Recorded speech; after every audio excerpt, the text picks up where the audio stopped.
Hello and welcome to Weird Around Illinois. Today we're going to talk about one of our old favorite cryptids, Dogman, and something that we haven't really talked about in depth before. The idea of Dogman actually killing a person or people. Has it happened?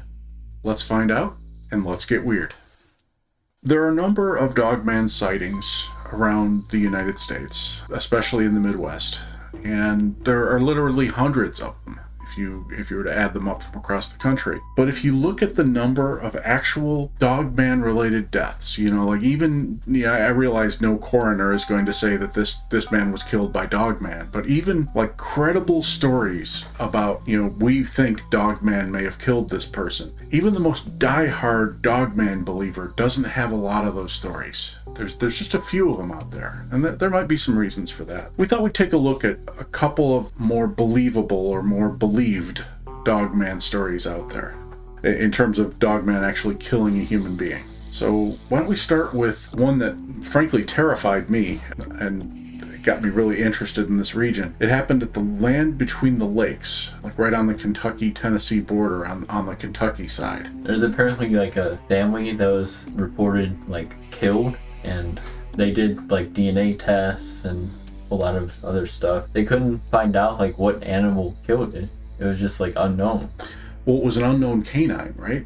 I think so, yeah. Yeah, the hair sample, there were these long gray hairs that they found there, and when they saw them, everybody said, oh, it's a wolf. But then they did the testing, and they're like, well, it's a canine, but it doesn't match any wolf species we're familiar with. It was a really gruesome story. I mean, I don't want to get too graphic on it, but it was, there was a 5-year-old girl who was killed. It was a young couple. It was an older man. Somebody threw a theory out there that they think that one of the men may have been wearing some sort of cologne that had a musk in it that triggered an attack response from Dogman or the bear or the wolf or whatever attacked them.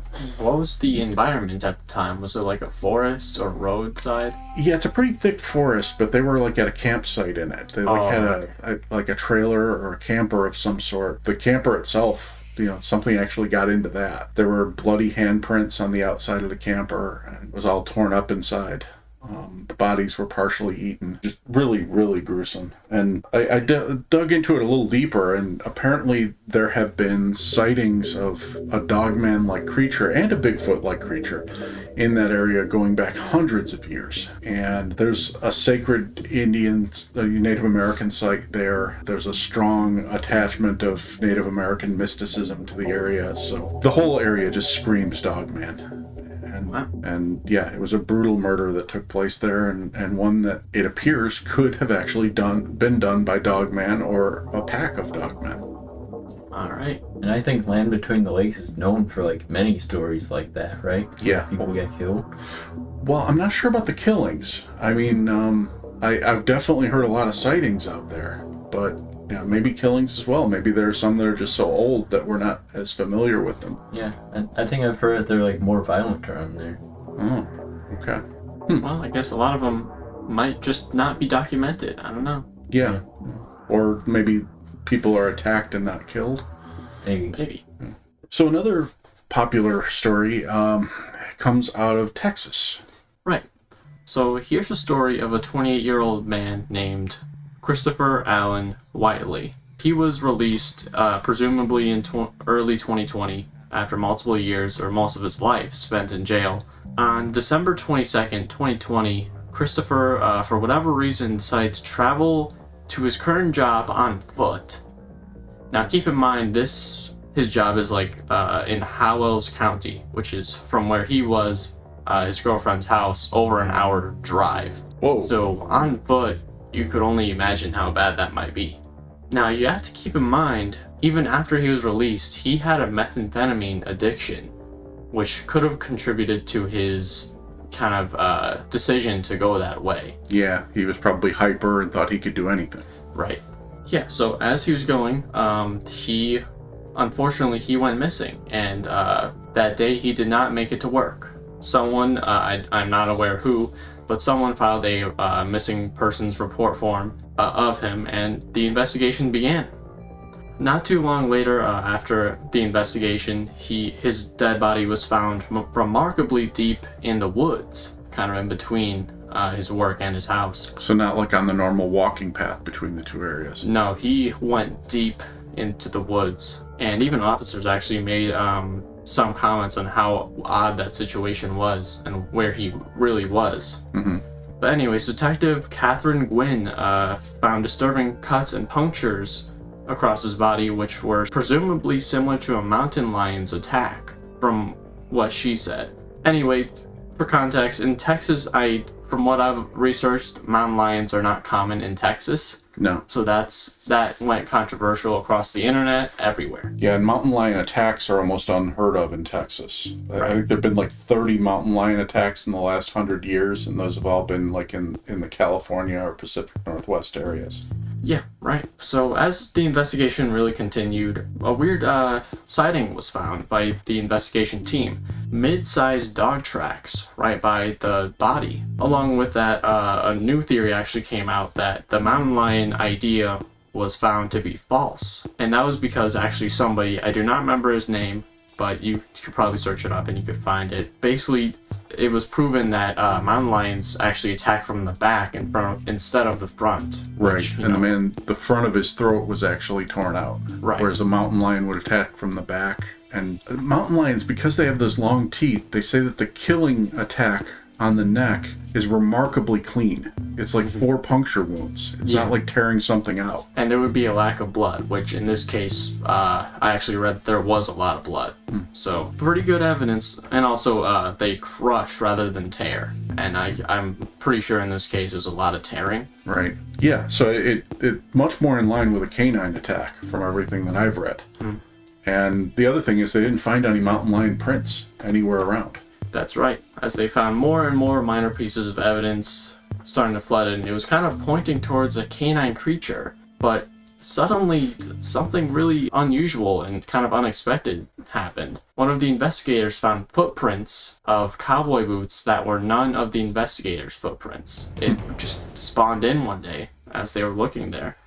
You know, with the dog footprints, I think they were supposed to be the prints of a mid-sized dog. Yeah. And most of the experts say, well, yes, a mid-sized dog could kill a human, but the idea of one leaping up into someone's throat like that and taking them down, the guy was like 5'6", 165 pounds, they found that highly unlikely. So then they started this theory of, okay, what if it was a man with a dog attacking him? Right, so there was a lot of mixed theories. But of course, you know, the theory we're most interested in is what if the man and the dog were the same? Right. You know, what if the man changed into a dog, attacked him, and then changed back into a man and walked away?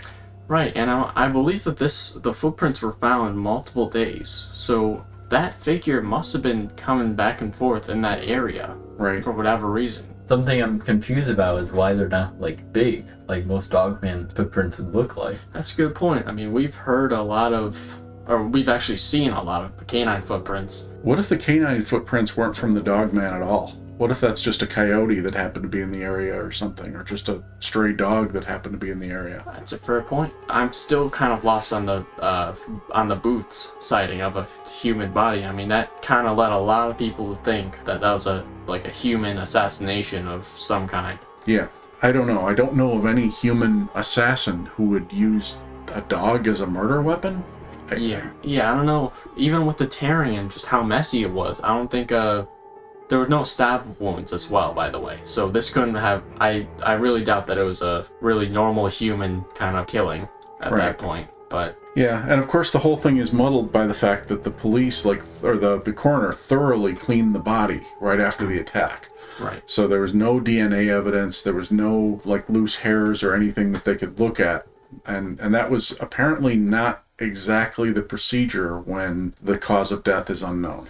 And that, that's another thing that makes everybody suspicious about a possible Dogman involved. Similarly to the Land Between the Lakes attack, where a few days after the police investigation, suddenly the police are pulled off and a team of army from the nearby army base were sent out to look for whatever the culprit was. And there was even a rumor that they caught something. And like they killed it, and hauling it out apparently took 6 soldiers to throw it into the back of the truck. Oh my! So that's not just some mountain lion. No. That's something bigger. Yeah, but again, that's the Land Between the Lakes case. But with this one, there was just so much that pointed toward a cover-up when it happened, that a lot of people were kind of scratching their heads and saying, wow, a canine attack at the height of a man, and the only footprints they find are really male human footprints. Yeah. And a small or medium-sized dog. But it's interesting. It's definitely interesting. Yeah, I don't know, the way those footprints were described, they don't remind me of like a Dogman at all. I can't really imagine one standing up by how they're usually like described. Yeah, I agree. That's why I think those canine footprints probably have nothing to do with it, because I don't think the footprints were big enough for an animal that would be big enough to take down a human either. I mean, unless the guy in his drug stupor stumbled and fell and everything else, but they said that it wasn't even in line with being attacked on the ground. They said that the nature of the wounds were those of a canine attacking a standing victim. Apparently, if he was on his back, they would have attacked from the side, or they would have, grabbed an arm first and dragged him or something like that. But no, this was clearly a canine attacking a standing human. And all the evidence does not point to that really being possible. Right. It's really mixed evidence. Yeah. And ever since all that evidence kind of came out, and there hasn't been much more since that kind of spot in time. Yeah. They basically wrote it off as a mountain lion attack and closed the case. Yeah. Even though all the experts are saying it could not physically have been a mountain lion. Well, in addition to that, there's several YouTube stories out there about Dogman killing people, Dogman killing dogs. All you have to do is a search. You'll find a dozen of them, some from reputable sources, some of them from not as reputable sources, but none of these have really been verified and haven't appeared in like major publications like the ones that we were talking about today, so we didn't really want to dredge those up. We invite you to check those out on your own whenever you like. Some of them are really good stories, and some of them I believe, but I just don't think there's enough evidence out there to put it forward as really strong possible fact. So then we have to ask ourselves the question, why? Why are there so few stories about Dogman actually killing a person? I guess the first thing I would call your attention to is the fact that predators don't kill humans very often in general. I mean, we're kind of at the top of the food chain, and we're a very threatening target, and the fact that animals have learned that we could be armed, we could have people with us, or even if a predator takes down a human, probably there's going to be 100 more humans out with guns the next day looking to catch that predator. So you look at apex predators like bears. Bears, I think, they kill on the average 1 person per year. Wolves, I think it's like 2.6 people per year is the average or something, going over the last 0.6. Well, it's 26 over a 10-year period, so I'm going to go with 2.6. Maybe that just counts for injuries. I don't know. Yeah, you're 0.6%, or you're 60% of the way dead. And then even we mentioned the mountain lions, how rare it is for those to kill somebody. And those are really your 3 biggest predators in the United States. So Dogman, there's a much smaller population than any of those predators. So it would stand to reason that they would kill far, far fewer people. We assume at least. Right. For all we know, there could be a ton of them. See, yeah, that's true too. There could be a ton of Dogmen out there that are just deep in the woods, and we're missing them. But I would still say it's fair to say there are less Dogmen than there are bears and wolves and mountain lions and things like that, because we see the other things more. Yeah. I mean, we get a lot of disappearance reports anyway, of people literally just going missing with barely any explanation. That's another thing that we should probably talk about, because just because somebody isn't supposedly killed by Dogman or one of these other predators, it doesn't mean that they weren't.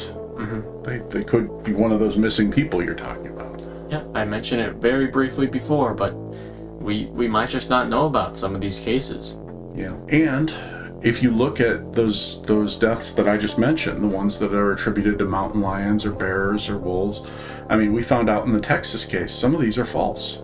Sometimes they'll say somebody was killed by a mountain lion because they don't want to know the truth, or they're too lazy to look for the truth, or there's enough similarity that it's easier to just check a box than it is to open up an investigation into what else might be out in those woods. So how many of those 26 wolf attacks in 10 years were actually Dogman attacks? Who knows? That's basically the facts as we know them. And with all that in mind, I guess my feeling about Dogman is kind of similar to my feeling about other predators. I don't think Dogman is like out there actively hunting humans. I don't think we're like top on his list of potential prey, but I think if you find yourself in the wrong place at the wrong time, and either the Dogman is hungry or you tick him off somehow, you're in trouble.